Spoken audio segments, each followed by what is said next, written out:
नमस्कार आदरणीय दर्शकवृन्द, स्वागत छ कार्यक्रम गोल्डन आई विशेष लिएर हामी उपस्थित भइसकेका छौँ। हामी यो बसाइमा समसामयिक विषयवस्तुमा केन्द्रित रहेर कुराकानी गर्ने गर्छौँ र सन्दर्भहरूलाई जोड्ने गर्छौँ। सन्दर्भको कुरा गर्दाखेरि नेपाल कम्युनिस्ट पार्टी नेकपा झन्डै 2/3 मत प्राप्त गरेको पार्टी सर्वोच्च अदालतको आदेशसँगै विघटन भएर एमाले र माओवादी केन्द्र जुन पुरानै अवस्थामा फर्केको अवस्था रह्यो, त्यसपछि पनि नेकपा एमाले भित्रको आन्तरिक कचिङ्गल अहिलेसम्म साम्य भइसकेको छैन र साम्य हुने दिशातर्फ गएको जस्तो पनि देखिँदैन। यद्यपि प्रयासहरू भइरहेका छन्। नेकपा भित्रको विग्रह, त्यहाँभित्रको असन्तुष्टि इत्यादि कारणले गर्दा यति बेला 2/3 नेपाल कम्युनिस्ट पार्टी नेकपा र पछि एमालेको सबैभन्दा ठुलो पार्टीको हैसियतले बनेको सरकार पनि ढलेको अवस्था छ र प्रदेश सरकारहरू पनि गण्डकी प्रदेश सरकारबाट तत्कालीन विपक्षी गठबन्धनको तर्फबाट यहाँ सत्ता परिवर्तन भएको अवस्था छ। अब के हुन्छ नेपालको कम्युनिस्ट आन्दोलन र नेकपा एमालेको एकताको सम्भावना कति र गण्डकी प्रदेशमा नयाँ सरकार बनिसकेपछि प्रमुख प्रतिपक्षी दल बनेको नेकपा एमाले कसरी आफूलाई अगाडि बढाउँछ भन्ने सन्दर्भमै रहेर हामी कुराकानी गर्दैछौँ। हामीसँग यति बेला स्टुडियोमा हुनुहुन्छ नेकपा एमाले कास्कीका अध्यक्ष एवं गण्डकी प्रदेश सभा सदस्य कृष्ण थापा। स्वागत छ यहाँलाई। हस्, धन्यवाद गोविन्दजी, नमस्कार। अब नेकपा एमाले हिजो नेकपा र त्यसपछि फेरि विघटन भएर नेकपा एमाले होइन, मुलुकको सबभन्दा ठुलो राजनीतिक दल, जनताबाट अनुमोदित पार्टी। यद्यपि अब त्यो प्रतिपक्षी हुने क्रम गण्डकी प्रदेशबाट सुरु भयो, केन्द्रमा प्रमुख प्रतिपक्षी भयो, सम्भवतः लुम्बिनीमा पनि अब त्यो खालको प्रयास देखिन्छ। कस्तो अनुभूति हुँदैछ पार्टीभित्रको आन्तरिक कचिङ्गलका कारण यो स्थितिमा आउनुलाई? गोविन्दजी, तपाईँले मलाई जुन यो टेलिभिजनमा मौका दिनुभएको छ, यसको लागि यहाँलाई धेरै धेरै धन्यवाद व्यक्त गर्न चाहन्छु। र यहाँले जुन यो खालको चिन्ताका साथ जुन यो प्रश्न गर्नुभएको छ, अब स्वाभाविक नेपाली जनताले लामो समयसम्म प्रतीक्षा गरेको नेपालको कम्युनिस्ट आन्दोलनको इतिहासलाई हेर्दा यो 72 वर्षको इतिहासमा पहिलोपटक नेपाली जनताले कम्युनिस्टहरू मिलेर जानुपर्छ भनेर एउटा पहिलो पटक त्यो म्यान्डेट जनताले दिनुभएको चाहिँ थियो र राजनैतिक स्थायित्वको लागि, अग्रगतिको विकासको लागि, शान्ति र सुशासनको लागि र त्यसको साथसाथै नेपालको टुटेफुटेका कम्युनिस्ट पार्टीहरूलाई एकजुट बनाएर एउटा कम्युनिस्ट आदर्शको, समाजवादको, मार्क्सवाद लेनिनवादको र नेपालको सन्दर्भमा भन्ने हो भने जनताको बहुदलीय जनवादको यो विचारलाई स्थापित गरेर अगाडि बढ्नुहोस् भनेर जनताले जुन म्यान्डेट अब तत्कालीन नेकपा एमाले र नेकपा माओवादीको गठबन्धनलाई त्यो प्राप्त भएको थियो। पछि हामी पार्टी एकीकरण गरेर नेकपा बन्यो हो। र जब यो जनताको म्यान्डेट अनुसार काम सुरु हुँदै थियो, अब स्वाभाविक विश्व कम्युनिस्ट आन्दोलनलाई हेर्ने हो भने कम्युनिस्ट पार्टीहरूलाई टुटफुट गराउने, त्यहाँ घुसपैठ गराउने एक खालको प्रतिक्रियावादी, साम्राज्यवादी षड्यन्त्र यो भइ नै रहेको चाहिँ थियो। तर त्यो षड्यन्त्रलाई पराजित गर्ने, परास्त गर्ने नेतृत्वदायी भूमिका खेल्ने जिम्मा चाहिँ केपी ओली र प्रचण्डकै थियो होइन।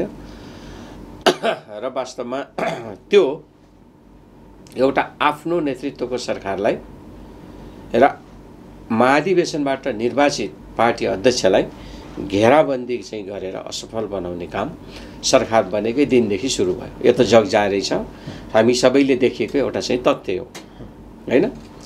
र त्यस पछाडि 2.5 वर्ष सरकारको चाहिँ पुरा हुन पाउँदा नपाउँदै त्यस पछाडि सरकारको विरुद्धमा पहिला भित्रभित्र कोठे बैठकहरू षड्यन्त्र थियो भने पछि चाहिँ खुलेआम त्यो चाहिँ बाहिर आयो र अब त्यो हुँदै अब त्यसको त्यहाँबाट घटनाक्रम बढेर यहाँसम्म आयो। आजको दिनमा नेकपा एमाले भित्र, तत्कालीन नेकपा छोडौँ, एमाले भित्र नै होइन तपाईँको पार्टीका नेताहरूले विपक्षी गठबन्धनलाई सपोर्ट गरिदिएका कारण तपाईँको पार्टीको नेतृत्वको सरकार केन्द्रमा यो परिस्थिति आउनुको कारण चाहिँ के हो? होइन, यसको आउनुको कारण अरू केही होइन। मुख्य कुरा पार्टीको शीर्षस्थ नेतृत्वमा बसेका व्यक्तिहरू होइन, र विशेष गरेर एउटा आफ्नो पार्टीको अध्यक्ष, महाधिवेशनबाट निर्वाचित अध्यक्ष, आफ्नो सरकार र आफ्नो प्रधानमन्त्रीको विरुद्धमा कुनै नजानेर होइन, जानी योजनाबद्ध महिनौँ लगाएर जुन काम माधव कुमार नेतृत्वमा त्यो कामहरू चाहिँ भयो। मलाई भन्नुहुन्छ भने यो विश्वको चाहिँ कम्युनिस्ट आन्दोलनको इतिहासमा, यो संसदीय इतिहासमा नयाँ घटना नेपालमा चाहिँ घट्यो। त्यो अक्षम्य र एक खालको त्यसलाई अब कुन हदको अपराध भन्ने होइन, त्यो अपराधिक क्रियाकलाप चाहिँ हो। तपाईँहरू त्यसो भन्नुहुन्छ, उहाँहरू के भन्नुहुन्छ भने फेरि संसद विघटन गरिदिनु भयो दुई पटक। संविधान संसद विघटन तपाईँलाई भनौँ, अहिलेको शेरबहादुर देउपाले संसद विघटन गर्नु भएन।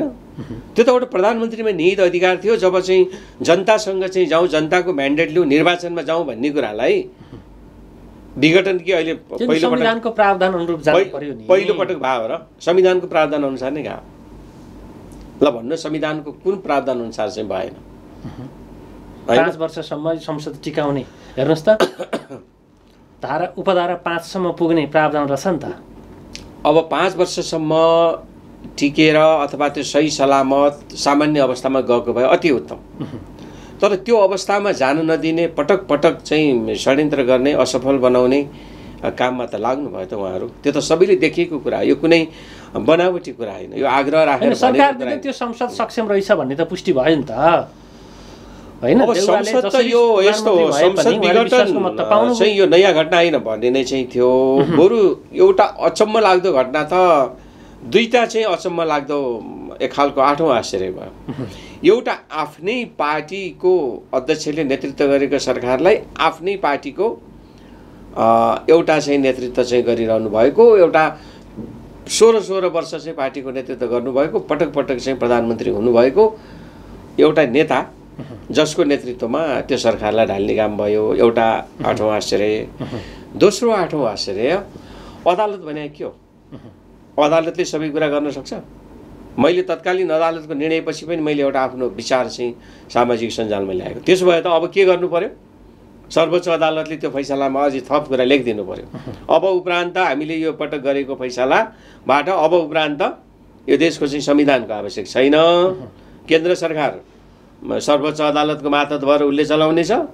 प्रदेश चाहिँ सरकारहरू चाहिँ तपाईँको प्रदेशमा रहेको उच्च अदालतको मातहत रहेर चलाउनेछ र स्थानीय सरकारहरू जिल्ला अदालतले चलाउनेछ। हामीले यही निर्णय गरेका छौँ भनेर लेख्दिन चाहिँ पर्यो नि त। त्यसो भए त्यो अदालतले त्यसो भन्नु, अदालत भनेको कुरा के सबै कुरा तपाईँ जतिको नेताले एकदम मैले भने त्यो कुन परिस्थितिमा अदालतमा पुग्यो हो, परिस्थितिमा जुन परिस्थितिमा अदालत पुगे पनि अदालतले परामादेश दिएर फलानालाई प्रधानमन्त्री बना, फलाना ढिस्को गरेस गर, त्यो अदालतको निर्णयप्रति अहिले पनि म सहमत चाहिँ छैन।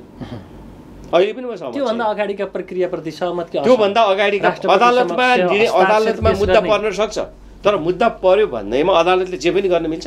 अदालत के हो? अदालत एउटा राज्यको एउटा अङ्ग हो होइन, एउटा न्यायपालिका हो। न्यायपालिकाले दिएर गरेछ त। त्यो जतिसुकै उपधारा जे दिए पनि यो दुनियाँले भोलि इतिहासमा यसको मूल्याङ्कन होला।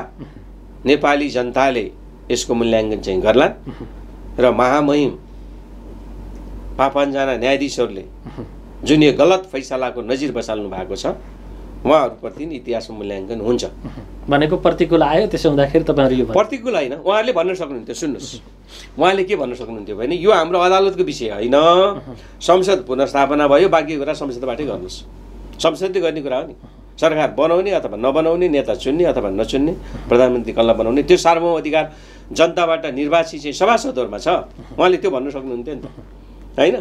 एउटा गजबको सन्दर्भ, तपाईँको पार्टी जुन नेपाल कम्युनिस्ट पार्टी नेकपा थियो त्यो विघटन पनि अदालतले गरिदियो होइन। त्यो पनि गलत हो। त्यति बेला तपाईँहरू आनन्द मान्नु? होइन, हामीले आनन्द मानेनौँ। त्यो पनि अदालतले गर्ने काम होइन। मलाई भन्नुहुन्छ त्यो पनि गलत हो। हामीले आनन्द मागे भन्दा बढी होइन, हामीले आनन्द मानेन। त्यो त अदालतले त जतिसुकै अपराधपूर्ण निर्णय गरे पनि हामीले मानेका छौँ त। यो निर्णय अपराधपूर्ण छ, यो खेदजनक चाहिँ छ होइन, इतिहासमा यो दुर्कार्ने चाहिँ तपाईँको होइन नालायक निर्णय छ। तैपनि हामी के गर्छौँ, अदालतलाई हामी सम्मान गर्छौँ, मान्छौँ। ठिक छ, अदालतको निर्णय उप त्यति बहस गर्न जरुरी पनि नहोला। हजुर होइन, अब चाहिँ कसरी बढ्छ नेकपा एमाले? अब नेकपा एमाले मलाई भन्नुहुन्छ भने कार्यदल बन्यो हो, कार्यदलले 10 बुँदे सम्झौता पनि गर्यो हो। हो भनेपछि त्यो निर्णय स्वीकार्यो नि नेकपा एमाले। योभन्दा अगाडि 9औं पूर्ण बैठक गरेर रहेछ, त्यही कार्यदलको निर्णयलाई स्वीकारेर मानेर अब अस्ति अगाडि गरेको बैठकलाई कति भन्यो, 10औं पूर्ण बैठक भन्यो हो। 10औं नाम दिनु होइन, 10औं पूर्ण बैठक भन्यो, त्यसैलाई स्वीकार्यो नि त होइन। र त्यस पछाडि कार्यदलकै निर्णय अनुसार जेठ 2 अगाडिको अवस्थामा पार्टी फर्कने भनेर भन्यो हो। भनिसकेपछि अब नेकपा एमाले एक भइसकेका छ। कार्यदललाई स्वीकारिसकेपछि दुवै पक्षका नेताहरू बसेर निर्णय गरेको हो नि त, त्यसलाई स्वीकारिसकेपछि नेकपा एमाले अब एक भयो। अब त्यहाँ 1-2 जना नेताहरू जसलाई चाहिँ एउटा लाज शरम पनि मान्नुपर्ने नेता। तपाईँ एक भयो भन्नुहुन्छ, तपाईँको पार्टी अध्यक्षले भन्नुहुन्छ माधव नेपाल जस्तो गद्दार लाज शरम नभएको मान्छेलाई पार्टीमा ठाउँ छैन भन्नुहुन्छ। फेरि उहाँले के शब्द व्यक्त गर्नुभयो मैले ठ्याक्क सुनेको चाहिँ छैन। उतापट्टि माधव नेपालले के भाषण गर्नुहुन्छ भने फेरि खबरदार, फेरि प्रधानमन्त्री बन्ने दुष्प्रयास नगरियोस् भन्नुहुन्छ। प्रधानमन्त्री कसैको चाहिँ बकौतिर चाहिँ कसैको चाहिँ पेवा होइन। प्रधानमन्त्री नेपाली जनताको छोराछोरी, नेपाली जनताको नागरिकता पाएको, नेपालको नागरिकता पाएको होइन, सार्वभौम नेपाली जनताको छोरी वा छोरा एबीसीडी नेपालको नागरिक नेपालको प्रधानमन्त्री बन्न सक्छ। कुनै पनि जिम्मेवार मुखियाको शैलीमा कसैले कसैलाई त बन्न पाउँदैनस्, त यस्तो हुन पाउँदैनस् भन्ने अधिकार हाम्रो संविधानले कसैलाई दिएको चाहिँ छैन होइन। यदि भन्छन् भने ती मान्छे पनि भोलि कठघरामा उभिन्छन्। नम्बर 1। नम्बर 2, मैले अघि नै भनिसकेँ, पार्टी एकता भइसक्यो, किनभने कार्यदलको निर्णय मानिसकेपछि एकता भइसक्यो। अब चाहे यहाँ माधव नेपाल जी आउन्, चाहे अब अर्को नेपाल अथवा अर्को बहादुर, अर्को एबीसीडी होइन, अब पार्टीमा मन लागे चित्त बुझे बस्ने हो, मन नलागे चाहिँ बस्ने होइन, त्यो उसको व्यक्तिगत स्वतन्त्रताको कुरा हो। तर पार्टी अगाडि बढ्छ भनेको त्यो स्थितिमा जाने देख्नु भएको छ होइन। त्यो त अब यो ढिला गर्नु हुँदैन। अब त्यो कार्यदलकोलाई स्वीकारिसकेपछि त्यो 10 बुँदेलाई चाहिँ स्वीकारेर त्यसका चाहिँ म्यान्डेटहरूलाई कार्यान्वयन गर्दै अब पार्टीलाई एकताबद्ध गरेर अगाडि लानुपर्छ। भनेको पार्टी अध्यक्षले जुन सम्बोधन गरिरहनु भएको छ, भाषण गरिरहनु भएको छ, त्यसलाई के भन्ने? भाषण मैले ठ्याक्कै सुनेको छैन होइन। अब त्यो बाहिर समाचारको कुराले भएन। पार्टी अध्यक्ष त मलाई भन्नुहुन्छ भने केपी ओली हदैसम्मको लचकता उहाँले अपनाउनु भएको छ। हुन त अब अरू सबैको सुझाव पनि छ, अध्यक्षको भूमिका पनि त्यो हुनुपर्छ। हदैसम्मको लचकता अपनाउने, पार्टीलाई एकताबद्ध पार्ने, तर अब ढिलो नगर्ने। त्यो लचकता भने के? लचकता भनेको त यत्रो समयसम्म कुर्नु भयो नि त। संसारमा दुनियाँमा कहीँ पाइन्छ आफ्नो पार्टीको चाहिँ नेता चाहिँ प्रधानमन्त्री भएको छ, सरकार बनाएको छ, आफ्नो पार्टीको सरकारलाई गिराएर शत्रु पक्षको, ठ्याक्कै मैले यो शब्द किन बेक मैले कूटनीति भाषा प्रयोग गरिनँ, शत्रु पक्षलाई सहयोग गर्ने भनेको त्यहाँभन्दा ठुलो अपराध के हुन्छ? समस्या जटिल छ। त्योभन्दा ठुलो अपराध। अब यी सबै कुराहरू देख्दाखेरि नेकपा एमाले आजको दिनको कुरा गरिन भने भोलि एक रहनेछ या रहने छैन? होइन, यस्तो हो, नेकपा एमाले त एक हुन्छ, एमाले नै रहन्छ। अब व्यक्तिको भूमिका भनेको व्यक्तिहरू चाहिँ तपाईँको अब आयाराम गयाराम यो चाहिँ हुन चाहिँ सक्छ। भनेको माधव नेपालहरू यो पार्टीमा नरहन सक्छन् हो? होइन, हाम्रो अहिले पनि शुभेच्छा छ, शुभकामना छ, अनुरोध छ होइन, अपेक्षा छ उहाँहरू रहनुहोस्। अब बाँकी जीवन कति पो छ र? 70 पुगिसके, कति हुन्छ र होइन र? अब त्यो उमेरका मान्छेहरूले आफ्नो मलामी घटाउने काम नगर्नुहोस्। 70 पुगेका पार्टीका संस्थापक होइन, संस्थापक त उहाँ होइन, संस्थापक त पुष्पलाल कम्युनिस्ट पार्टीको जे होस्, एमालेको नामको कुरा गर्दाखेरि त उहाँहरू नै हो नि। जस एउटा लामो इतिहास बोकेको, एउटा चाहिँ लामो समयसम्म नेतृत्व गरेको एउटा नेता चाहिँ हो उहाँ होइन। त्यो स्थितिमा पुग्ने कहीँ कतै अरू पनि केही कारण थिए कि अथवा पार्टी नेतृत्वबाट के कमजोरी भयो कि नेतृत्वबाट कमजोरी हुन सक्छन्। त्यो कमजोरीलाई औँला ठडाउने उठाउने अथवा त्यसको बारेमा तपाईले देख्नु भएको केही छ कि छैन? होइन, कमजोरी त मैले भने अब कुनै पनि भगवानहरू होइनन्, सबै चाहिँ सर्लक्कै चाहिँ अब दुधले नुहाएका कोही नहुन पनि सक्छन्। कमजोरी होला, तर जतिसुकै कमजोरी भए पनि त्यो कमजोरी बारेमा बोल्ने ठाउँ त पार्टीको बैठक छ, पार्टीको बेला छ, उहाँहरू शीर्षस्थ नेतृत्वमा हुनुहुन्छ होइन। 1 to 1 कुराकानी गर्न सक्नुहुन्छ, अथवा 2-4 जना बसेर कुराकानी गर्न सक्नुहुन्छ, अथवा थाई कमिटीमा बसेर कुराकानी गर्न सक्नुहुन्छ, नभए पनि चाहिँ थोरै समूहमा कुराकानी सिङ्गो बैठकमा कुराकानी गर्न सक्नुहुन्छ। तर शत्रु पक्षसँग मिलेर आफ्नो घरमा आगो लगाउने त्यो अधिकार कसैलाई पनि छैन। ठिक छ। अब खास गरी दुई पटक जुन संसद विघटन भयो नि, त्यो विघटन गर्ने कार्य सही थियो भन्नेमै तपाईँ प्रश्न हुनुहुन्छ। विघटन गर्ने कार्य चाहिँ सही थियो वा थिएन त्यो फरक कुरा हो, तर संविधानले दिएको अधिकार एउटा प्रधानमन्त्रीले प्रयोग गरे विषय हो। त्यो अरूले पनि गरेका छन्। हिजो गिरिजाबाबुले पनि गर्नुभयो, देउबाले पनि चाहिँ तपाईँको चाहिँ गर्नुभयो। हिजोको र आजको व्यवस्था फरक हो नि? होइन, व्यवस्था सुन्नु व्यवस्था फरक भने संविधानले संसद विघटन गर्ने अधिकार प्रधानमन्त्रीलाई दिएको छ त होइन। अनि प्रधानमन्त्रीलाई छैन भन्ने कुरा त प्रश्न गर्यो नि दुई पटक। त्यो त्यहाँभन्दा बढी के गर्नुपर्छ? त्यही अदालत हो जसले चाहिँ त्यही कुरालाई सदर गरेका छ, त्यही अदालत हो कहिले बदर गर्छ।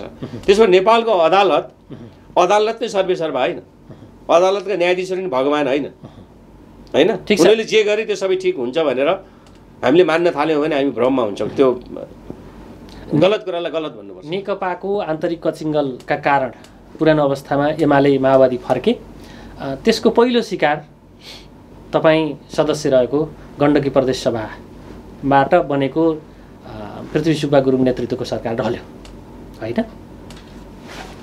होइन, त्यो त सरकार ढल्ने सरकार रहने कुरा हुन्छ। हिजो केपी ओलीकै एउटा नेतृत्वमा केपी ओलीकै सहयोगमा सरकार बन्या हो होइन। अब स्वाभाविक सरकार बन्ने भनेको कुरा बहुमत पुग्यो भने बन्ने कुरा हो होइन। अब अहिले त्यो सरकारमा बहुमत पनि अब एक खालको झिनो। अहिले पनि गण्डकी प्रदेशमा हामी अहिले बालवाला 59 जना सभासदमा 27 जना त हामी एमालेका सभासदहरू नै छौँ नि त त्यहाँ होइन। त्यसो भएको हुँदा सरकार अङ्कगणितमा चाहिँ अहिले हामी चाहिँ पछि पऱ्यौँ अथवा सरकार ढल्यो एउटा कुरा हो होइन। यो सरकार त अहिले ढल्या छ, भोलि ठडिन सक्छ, अहिले ठडिया सरकार भोलि ढल्न सक्छ होइन। अब यो चाहिँ एउटा स्वाभाविक प्रक्रिया मान्नुपर्छ। कसरी लिनुभएको छ तपाईँ? मैले खास गरी किन सोधिरहेको छु भने गण्डकी प्रदेशको राजधानी पोखरा रहेको जिल्ला हो कास्की होइन। त्यहाँ तपाईँको सङ्गठनमा भइरहेका कुराहरूले समग्र प्रदेशमा एक खालको म्यासेज सन्देश दिन सक्छ। त्यो त अवश्य पार्टी विभाजनका असरहरू केन्द्रीय राजनीतिको दुष्प्रभाव अथवा केन्द्रीय राजनीतिको कारणले नै गण्डकी प्रदेश सरकारलाई चाहिँ भनौँ न त्यो नियति भोग्नु पर्यो। त्यो त सत्य हो। केपी ओलीको टाउकोमा हेरेर पृथ्वी सुब्बाको टाउकोमा हानियो भन्छन्। केपी ओलीको कुरा होइन, समग्र चाहिँ तपाईँको पुँजीवादीहरू साम्राज्यवादीहरू एउटा वास्तविक कम्युनिस्ट क्रान्तिकारीहरूलाई परास्त गर्नको लागि समाप्त गर्नको लागि जुन घेराबन्दी गरियो त्यसकै एउटा परिणाम यो पनि हो। केपी ओलीको कुरा मात्रै होइन। नेकपा एमाले भित्र विभिन्न खालका बहसहरू भइरहेछन् अहिले चाहिँ। दोस्रो अध्यक्ष दिने कुराहरू होइन, त्यसपछि पावर सेयरिङका सन्दर्भहरू चर्चा। दोस्रो मलाई भन्नुहुन्छ भने यो दोस्रो तेस्रो यो धेरै लफडातिर जानु हुँदैन। अब 10औं महाधिवेशन गर्ने हो। महाधिवेशनबाट जसलाई चाहिँ नेता कार्यकर्ताले जसले चाहिँ एक खालको चाहिँ अध्यक्ष चुन्छन् त्यसमा चाहिँ जानुपर्ने हुन्छ। यो पावर सेयरिङको नाममा दुनियाँभरि गाई जात्रा देखाउनु मेरो विचार। किन यो लिङ्गरिङ भइरहेको होला? तपाईँहरू फटाफट हुनुपर्छ भन्नुहुन्छ। यो यस्तो हो किनभने त्यो षड्यन्त्रको फिनिसिङ अझै भएको छैन। त्यो फिनिसिङ गर्नको लागि यता चाहिँ अल्झाइरहने बल्झाइरहने मान्छेलाई भुलाइरहने काम भएको छ। यो कुरा नेतृत्वले किन बुझेको छैन मलाई थाहा छैन। खास गरी कोबाट त्यो होइन, यो त जसले चाहिँ तपाईँको शत्रु पक्षसँग मिलेर आफ्नो चाहिँ सरकार चाहिँ ढाले तिनै व्यक्तिहरूबाट त्यो कामहरू भइरहेछ। भनेको माधव नेपाल समूहबाट बनेका जुन वार्ता समिति रह्यो त्यो विगत होइन वार्ता समितिका साथीहरू त एकताको पक्षमा हुनुहुन्छ उहाँले त्यसलाई गरिसक्नु भयो नि वार्ता समितिका त सबै 5 जना साथीहरू एकताको पक्षमा हुनुहुन्छ र पार्टी अहिले रोकिरहनु भएको छ भने उहाँहरूले रोकिरहनु भएको छ नि होइन अहिले नेताहरूले अहिले निर्णय गरौँ भन्नुहुन्छ उहाँहरूले रोक्नु भएको होइन उहाँहरूलाई पनि अब त आदेश भयो होला एकछिन पस्नुहोस् भनेर जस्तै हिजो पनि आज कुरौँ भन्ने कुरा भयो तर मलाई लाग्छ अब यो धेरै चाहिँ कुर्ने अवस्था चाहिँ हुँदैन कहिलेसम्म जाला अब यो जान्छ यो ढिलोमा 1 हप्ताभित्रमा यो सबै साङ्गोपाङ्गो लाग्छ होला जस्तो लाग्छ मलाई मैले अगाडि कास्कीको कुरा गर्दै थिएँ अब गण्डकी प्रदेश कास्की होइन हिजो चाहिँ तपाईँहरूले 3टा प्रतिनिधि सभामा 3टै सिट जित्नुभयो होइन प्रदेश सभामा एउटा बाहेक अरू सबै जित्नुभयो अब के हुन्छ यो एमालेको यो स्थितिबाटै अगाडि बढिरह्यो भने म्याक्सको म्याक्सिमम अफर म्याक्स नेट टिभीमा 150 भन्दा बढी एचडी च्यानलहरू सबैभन्दा बढी एचडी च्यानलको साथमा हाई स्पिड इन्टरनेट 20 देखि 100 MBPS सम्मको इन्टरनेट प्याकेज अब 7 प्रदेशमा अबको connection Max Net Solutions Max TV जडानको लागि सम्पर्क गर्नुहोला म्याक्स डिजिटल टिभी 2 वे भनेकै म्याक्स टिभी लेखनाथको मुटु अर्घौचोक अनि अर्घौचोकमा अवस्थित विशाल एग्रो स्टोर्स तपाईँ हाम्रो दैनिक जीवनमा अति आवश्यक पर्ने ताजा तरकारी फलफुल खाद्यान्न लगायत सम्पूर्ण सामानहरू चाहिएमा हामीलाई सम्झनुहोला हाम्रा सेवाहरू दुध दही खाद्यान्न तथा ताजा लोकल तरकारी फलफुल सुपथ तथा होलसेल मूल्यमा पाइनुका साथै होम डेलिभरीको पनि व्यवस्था रहेको छ साथै सम्पूर्ण पार्टी प्यालेसको सहजतालाई मध्यनजर गर्दै सम्पूर्ण सामानहरू सुपथ मूल्यमा डेलिभरी गरिने जानकारी पनि गराउँदछौ विशाल एग्रो स्टोर्स पोखरा 27 लेखनाथ चोक प्रोपाइटर विष्णु लामिछाने सम्पर्क 9856 33822 9856 81768 र 9805 66215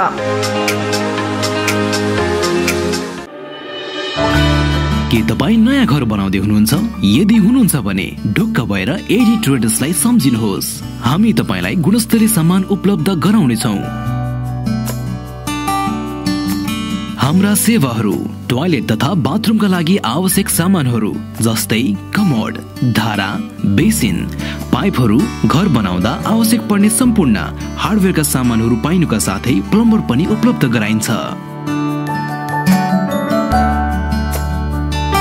सम्पर्क एडी ट्रेडर्स पोखरा 10 राम बजार कालिका चोक phone number 061 432 551 98 161 83 577 98 460 35 282 proprietor Hari Dulal पोखराको मुटु सिर्जना चोकमा अत्याधुनिक पर्वत शर्मा अटो वर्कशप तथा कार वाशमा तपाईँ सबैलाई स्वागत गर्न चाहन्छौँ हाम्रा सेवाहरू टायर रिपेयरिङ नयाँ तथा पुरानो उपलब्ध छ बाइक तथा स्कुटर सर्भिसिङ कार वाशका साथै रबिङ र पोलिसिङ पनि गरिन्छ अनुभवी मिस्त्रीद्वारा सर्भिसिङ तथा सफाई गरिन्छ मोबिल तथा पार्ट्सहरू सुपथ मूल्यमा पाइन्छ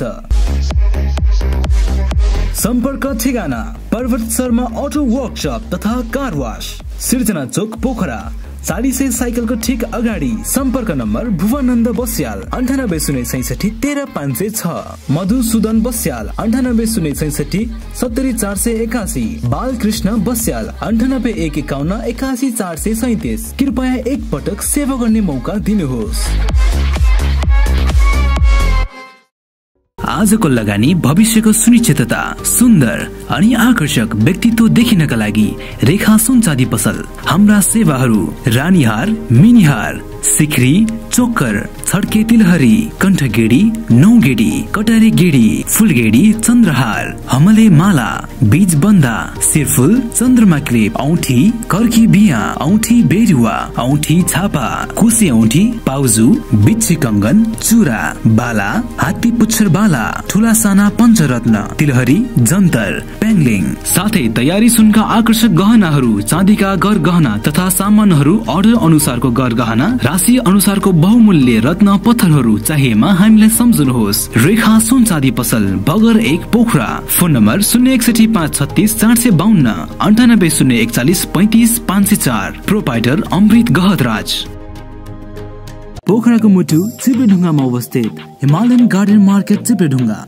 नेपाली कांग्रेस पार्टी कार्यालय सँगै हाम्रा सुविधाहरू: निशुल्क पार्किङको व्यवस्था, बाल उद्यानको सुविधा, बाबु नानीहरू खेल्नका लागि फराकिलो र सुरक्षित स्थान, झरना, प्राकृतिक मनोरम दृश्यको अवलोकनको लागि विशेष सुविधा, सस्तो र सुलभ मूल्यमा गुणस्तरीय वस्तुहरूको उपलब्धता, खाजा र मनोरञ्जनको लागि शान्त, सफा र सुरक्षित स्थानको उपलब्धता, व्यवसाय साथै सभ्य र उत्कृष्ट व्यवहारको पहिचान। हिमालयन गार्डन मार्केट उत्कृष्ट स्थान। सीमित सटरहरू मात्र बाँकी रहेकाले इच्छुकहरूले तुरन्तै सम्पर्क गर्नुहोला। सम्पर्क Himalayan garden market, Chipledhunga 4, Pokhara, Kaski. Mobile number 9846 32154। तीनटा प्रतिनिधि सभामा तीनटै सिट जित्नुभयो होइन, प्रदेश सभामा एउटा बाहेक अरू सबै जित्नुभयो। अब के हुन्छ यो एमालेको यो स्थितिबाटै अगाडि बढिरह्यो भने? अब हामी सबै जित्छौँ, तीनटाको तीनटै जित्छौँ, छवटाको छवटै जित्छौँ। किनभने बरु अब हाम्रो ध्रुवीकरण भनेको फरक हुनसक्छ। हाम्रो ध्रुवीकरण वास्तविक कम्युनिस्टहरू, वास्तविक देशभक्तहरू, वास्तविक समाजवादीहरूसँग हाम्रो ध्रुवीकरण हुनसक्छ। त्यो भने को हुनसक्छ? होइन, त्यो मैले भनिहालेँ। अब त्यो भने त भोलि सिनमा चाहिँ तपाईँको अहिले शत्रु भएका मान्छे भोलि चाहिँ तपाईँको काम गर्दै जाँदा मित्र हुन पनि सक्छन्। त्यो अवस्थामा नीतिगत कुरा मैले यो गरेँ। अब त्यो बेलामा त अब मैले भनिहालेँ, वास्तविक देशभक्तहरू एक खालको चाहिँ मिल्न सक्छन्, वास्तविक समाजवादीहरू, वास्तविक कम्युनिस्टहरूसँग ध्रुवीकरण गरेर हामी फेरि यो कम्युनिस्ट शाख, कम्युनिस्ट वर्चस्वलाई हामी यथावतै गर्छौँ।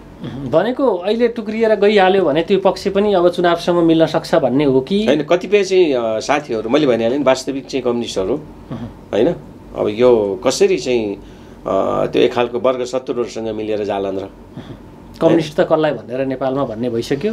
होइन, अब त्यो जनतालाई लाग्नु स्वाभाविक हो, तर त्यसको भूमिका त हामीले निर्वाह गरिरहेछौँ नि त। हामीले मार्क्सवादको रक्षा गरिरहेछौँ, हाम्रो लेनिनवादको रक्षा गरिरहेछौँ, समाजवादको पक्षमा हामीले हर हमेसा पक्ष पोषण गरिरहेछौँ र हामीले हाम्रै सन्दर्भमा हाम्रो आदरणीय जननेताको नेतृत्वमा प्रतिपादित भएको जनताको बहुदलीय जनवाद जसले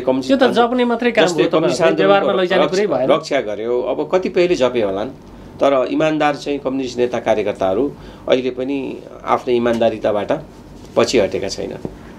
साँच्चै इमान्दार देख्नुहुन्छ?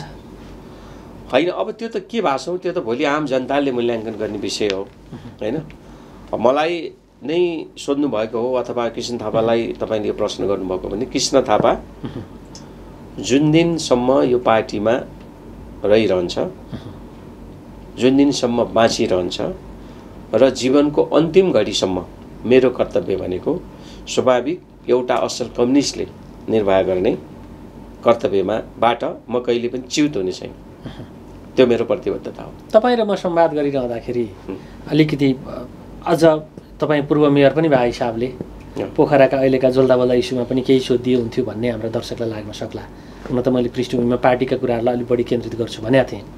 यद्यपि अहिले पोखराको हेर्नुभयो भने रामघाटको सन्दर्भ होइन, पातले छाँगोको सन्दर्भ लगायत अरू धेरै ठाउँहरू 40 वर्षसम्मका लागि कुनै निजी प्राइभेट कम्पनीलाई दिने कुरामा प्रारम्भिक सम्झौता भयो भन्ने कुरा आयो होइन। यी कुराहरूमा तपाईँहरूसँग साँच्चै सहमति भएको छ, सहमत भएर सल्लाह गरेर काम गर्नुभएको छ कि प्राकृतिक स्रोत साधनको उपयोग गर्ने सन्दर्भमा तपाईँले अगाडि भनेको पार्टीको नीति जब अन्तर्गत पर्छ यस्ता कुराहरू कि साँच्चै अलिक फरक ढङ्गले गइरहेछ काम? सोध्नुभएको कुरा मैले बुझेँ। पहिलो कुरा त यी कुनै पनि विषयमा पार्टीसँग सहमति गरिएको छैन, पार्टीसँग सोधिएको छैन र पार्टीसँग यो बारेमा चाहिँ कुनै पनि छलफल भएको छैन। पहिलो कुरा म तपाईँलाई प्रश्न पार्दछु। र दोस्रो कुरा, कुनै पनि दीर्घकालीन रूपमा गरिने योजनाहरू वा दीर्घकालीन रूपमा लामो समयसम्म गरिने सन्धि सम्झौताहरू, चाहे त्यो राष्ट्रिय हुन्, चाहे प्रदेशका हुन्, चाहे स्थानीय हुन्, त्यो बारेमा पार्टीसँग मात्रै होइन समाजका धेरै क्षेत्र र समुदायसँग बहस छलफल गरेर मात्रै त्यसको टुङ्गोमा पुग्नुपर्छ। हतारमा त्यो लामो समयका सन्धि सम्झौताहरू गर्नु चाहिँ हुँदैन। अब त्यो के भएको छन् त्यो सबै कुरा मलाई थाहा छैन। तपाईँले जसरी सुन्नु भएको छ मैले पनि त्यसरी सुनेको छु। भनेको जे भइरहेछ ठिक भइरहेको छैन। अब त्यही ढङ्गको हो भने यस्तो लामो समयसम्म त्यस्तो सम्झौता गर्नु हुँदैन। तपाईँकै पार्टीको स्थानीय सरकार हो अहिले होइन हिजो केन्द्र पार्टीको प्रदेश सरकार हो भन्दा एमालेको केन्द्रीय सरकार हो त एमालेकै नेताहरूको देख्नु भएन अभिगत त्यहाँ अब स्थानीय सरकार त हो पार्टीको होइन मैले चुनाव हाँकेर होइन मैले नै चाहिँ तपाईँको कुर्सिया लगेर राखेर म हिँडेको त्यो त सत्य हो तर त्यस पछाडि भएका गतिविधिहरू पार्टीसँग कुनै पनि तपाईँलाई मैले सत्य कुरा बताइदिनुपर्छ नि यहाँ मैले कुनै त्यो बनावटी कुरा गर्नु हुँदैन नि सत्य कुरा त्यही हो केही पनि सल्लाह भएको छैन कुनै पार्टीसँग कुनै सहमति गरेर भएका काम होइनन् त्यो हामी अध्ययन गर्छौँ अनुसन्धान गर्छौँ गलत छ भने पार्टीले त्यसको चाहिँ त्यो त्यो त्यो निर्णय चाहिँ ठिक छैन भनेर जब हामी अब पार्टीमा हामी औपचारिक छलफल त गर्न पाएको छैनौँ हामी ती सबै सम्झौताहरू मगाएर जब पार्टीमा विधिवत हामी छलफल गर्छौँ त्यसपछि संस्थागत जे निर्णय हुन्छ त्यही कुरा प्रारम्भिक सम्झौता भइसक्यो भनेपछि त ढिलो हुँदैन अब छलफल गर्न होइन त्यो त प्रारम्भिक मात्रै होइन सबै कुरा सम्झौता गरे पनि तपाईँलाई सायद याद छ कि छैन 30 वर्षको लागि सभागृह पनि पहिला कर्मचारी तन्त्रमा भएको थियो हो त्यो कुरा हामीले नै चाहिँ तपाईँको त्यो सम्झौता मगाएर हेरेर पढेर वकिल राखेर होइन त्यसपछि अदालतमा गएर यो 30 वर्षको लागि पोखरेली जनताले चन्दा उठाएर बनाएको सभागृह हामीले यस्तो गर्नु हुँदैन बरु आवश्यक पऱ्यो भने जनतासँगै चन्दा उठाएर त्यसलाई फेरि चाहिँ के गर्नुपर्ने गर्न सक्छौँ नि किन त्यो त जनताको नासो हो नि जनताको नासो हामी कसैलाई चाहिँ बेचिदिन सक्छौँ होइन हामीले रोक्या हो त्यो भनेको आज नेपाल कम्युनिस्ट पार्टी एमाले कास्कीको अध्यक्ष कृष्ण थापा जो चाहिँ पोखरा तत्कालीन उपमहानगरपालिकाको मेयर हुनुहुन्थ्यो उहाँले यदि पोखरा महानगरपालिकाको तर्फबाट गलत काम भएको रहेछ भने त्यसलाई पार्टीको तर्फबाट फिर्ता गराउने काममा अग्रसर हुनुहुन्छ भन्यो भने के हुन्छ हो होइन त्यो मेरो मात्रै जिम्मा होइन कि त्यो त आम पोखरेली नागरिकलाई त्यो अधिकार छ तपाईँको पार्टीको सरकार भए हिसाबले फेरि स्वाभाविक बढी जिम्मेवार त गलत त्यो चाहिँ यहाँ सुन्नुहोस् हाम्रो पार्टीको घोषणापत्रसँग मेल खाँदैन हाम्रो पार्टीको सिद्धान्तसँग मेल खाँदैन आम पोखरेली महानगरवासीको जनताको हितमा छैन भन्ने जब हामी त्यो संस्थागत टुङ्गोमा पुग्यौँ भने स्वाभाविक हामी त्योसँग हामी सहमत हुँदैनौँ व्यक्तिगत रूपमा अहिले जे सुनिरहनु भएको छ ठिक भएको छैन भन्नेमा हुनुहुन्छ व्यक्तिगत रूपमा मैले सुने भने चाहिँ यति लामो समयसम्म कुनै पनि व्यक्ति संस्थालाई दिने कार्यले त्यसले चाहिँ किनभने त्यो अधिकार हामी आफैमा छ कि छैन त्यो पनि ख्याल गर्नुपर्छ 5 वर्षको लागि एउटा म्यान्डेट लिएर निर्वाचनबाट गएका व्यक्तिहरूले 50 वर्षको लागि सम्झौता गरिदियो भने आधा शताब्दी हो नि त्यो त होइन त्यसले चाहिँ के असर गर्छ एउटा राम्रो काम भयो भनिएको थियो फेवातालको सन्दर्भमा चेकड्याम बनाउने सन्दर्भ त्यो पनि कमसल खालको बनेछ 2टा बर्खा पनि थेक्न सकेन होइन अनि त्यसपछि मलाई भन्नुहुन्छ भने यो फेवातालको यो खुद्रा काम गरेर फेवाताल बन्दैन मैले तपाईँलाई प्रश्न कुरा गरिदिउँ मैले हेरिरहेको छु नजिकबाट होइन यो खुद्रा एउटा सानो चेकड्याम एउटा सानो चाहिँ तपाईँको त्यो जग्गा बढाउने होइन त्यो तार जाली हाल्ने यस्ता खुद्रा कामले फेवातालमा केही पनि हुँदैन गर्नुपर्छ के भने फेवाताललाई एउटा बृहङ्गम फेवातालको योजना बनाएर होइन त्यस पछाडि त्यसको सर्ट टर्म र लङ टर्म चाहिँ प्लानिङ गरिसकेपछि अलि ठुलो बजेट अलि अरबौँको बजेट त्यहाँ चाहिँ राखेर फेवाताललाई त्यसको चाहिँ एक खालको कन्जर्भेसनतर्फ हामी चाहिँ जानुपर्छ अब यो देखावटी यो मैले भनिहालेँ नि यो खुद्रा यस्ता कामले चाहिँ त्यो फेवातालमा केही पनि हुँदैन अहिले अदालतको नाम सुन्न त्यति रुचाउनुहुन्न तैपनि अदालत फेरि सर्वोच्च अदालतले नै फेवातालको विस्तृतीकरण गर्ने कति वर्षमा कसरी गर्ने भनेर एउटा आदेश दियो त्यो पनि अदालतको मुद्दा गइसकेपछि एउटा टुङ्गो लगाइदिनै पर्यो होइन अब उसले चाहिँ अब त्यो भन्यो अब उसले आफ्नो एउटा चाहिँ कर्तव्य अदालतमा त मुद्दा परिसकेपछि त्यसको एउटा टुङ्गो त लगाइदिनु पर्यो त्यही गर्यो उसले अनि त्यसलाई कार्यान्वयन गरिदिए पनि हुन्थ्यो भन्ने छ क्या होइन त्यो कार्यान्वयन गर्ने भनेर अदालतले भन्नै पर्दैन त्यो त अधिकार चाहिँ तपाईँको स्थानीय सरकारमा छँदैछ होइन हिजो बरु एउटा अवस्था चाहिँ थियो फेवाताल सिङ्गो महानगरको जिम्मामा थिएन तर अहिले त फेवातालको सबै भूगोल महानगरको जिम्मामा छ होइन यहाँ प्रदेश सरकार पनि यही फेवातालको आँगनमा छ होइन ल अरू सरकार छोड्नुहोस् न यही 2टा सरकारले चाहिँ साझेदारी गरेर फेवातालको योजना बनाएर काम गरे पनि हुन्छ तपाईँ र म संवाद गरिरहँदाखेरि दर्शकलाई लाग्न सक्छ पूर्व मेयर साहब होइन पोखराभित्रका भइरहेका यस्ता खालका कुराहरू जो चाहिँ जनजीवनसँग सम्बन्धित छन् प्राकृतिक पर्यावरणसँग सम्बन्धित छन् होइन भोलिको पुस्तालाई हस्तान्तरण गर्ने हाम्रा सम्पदाहरूलाई जोगाउनु पर्नेछ यस्तो मामलामा कृष्ण थापा कति बोल्नुभयो संसदमा कति आवाज उठाउनु संसदमा त्यसले कति प्रभाव पार्यो भन्ने पनि त होला नि। संसदमा त म धेरै बोलेँ नि, फेवातालको बारेमा पनि मैले बोलेँ। पुराना हामीसँग चाहिँ फेवातालका प्लानिङहरू छन् 1972 देखि यता बनाइएका, त्यसलाई हामीले रिभ्यू गरौँ र त्यसलाई कार्यान्वयन गरौँ हैन, त्यो बारेमा पनि म बोलेँ। अझै सदनमा मलाई भन्नुहुन्छ भने अझै भनौँ न एउटा भ्रष्टाचार उन्मूलन गर्ने सुशासन आदि इत्यादि भन्छन्। नेपालमा भ्रष्टाचार होइन क्या, नेपालमा त्यो अहिलेको यो नेताहरूको झगडा पनि त्यो कमिसनको कारणले हो। देखिरहेछ टक्क टक्क आएको होइन, रियाल चुहाइरहेछ। मैले सदनमा बोलेँ नि, 2 चोटि बोलेँ, नेपालमा कमिसन कानुन बनाऊ। केन्द्र सरकारले बनाएन भने पनि प्रदेश सरकारले बनाएर देखाउँ। जुन कुरा र त्यो कमिसन कानुन कमिसनबाट आएको पैसालाई हामीले चाहिँ तपाईँको एउटा त अब जसले पाउने हो 50% ठिक छ, व्यक्तिले चाहिँ जसले पाउँछन् पाउन्, तर त्यसलाई कानुनको दायरामा ल्याउँ, ट्याक्सको दायरामा ल्याउँ, त्यो राम्रो हुन्छ। किनभने त्यसो भएपछि भोलि उसले सम्पत्तिको स्रोत खोलाउँदा पनि काम लाग्छ। दोस्रो कुरा 50% चाहिँ हामीले गरिबी निवारणमा त्यसलाई लगाउँ। सदनमा म 2 चोटि बोलेँ, मेरो दलको बैठकमा मैले 2 चोटि कुरा उठाएँ होइन, कुनै मान्यले उठाउनु भयो त्यो विषय।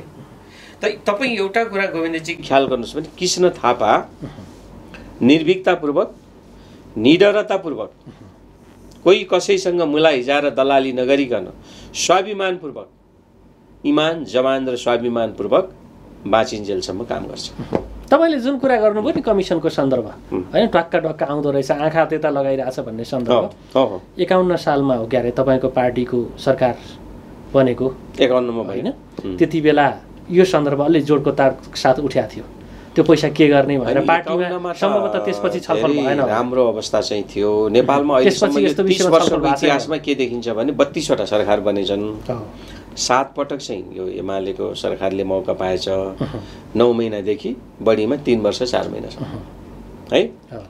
अब अरू त अरूका सरकार बनेको छ। र मलाई भन्नुहुन्छ भने एउटा चाहिँ जनपक्षीय सरकारले यो नगरी नहुने काम हो, ढिलो जाँडो यो गर्नै पर्छ। त्यतातिर त कहाँ नेताहरूले सोच लान्छ अहिले त कता कमिसन दिने ग्रुप छ, समूह छ। नसोचेर सुखै छैन, किनभने यो अहिलेको एकदम नितान्त अहिलेको आवश्यकता हो, जनताको आवाज हो। यो सुन्नु भएको छ नि के ग्रुपका पछि लाग्यो सरकार भन्ने खालका कुराहरू, त्यसले त तपाईँहरूले भने आदर्श कहाँ टिप्ला र तपाईँको पार्टीले? अब त्यो आदर्श लागू भएन र भोलि चाहिँ गलत क्रियाकलापको प्रभावमा कुनै व्यक्ति वा संस्था वा सरकार पर्यो भने स्वाभाविक त्यो त ढिलो र चाँडो मात्रै त हो नि, त्यो त सकिन्छ।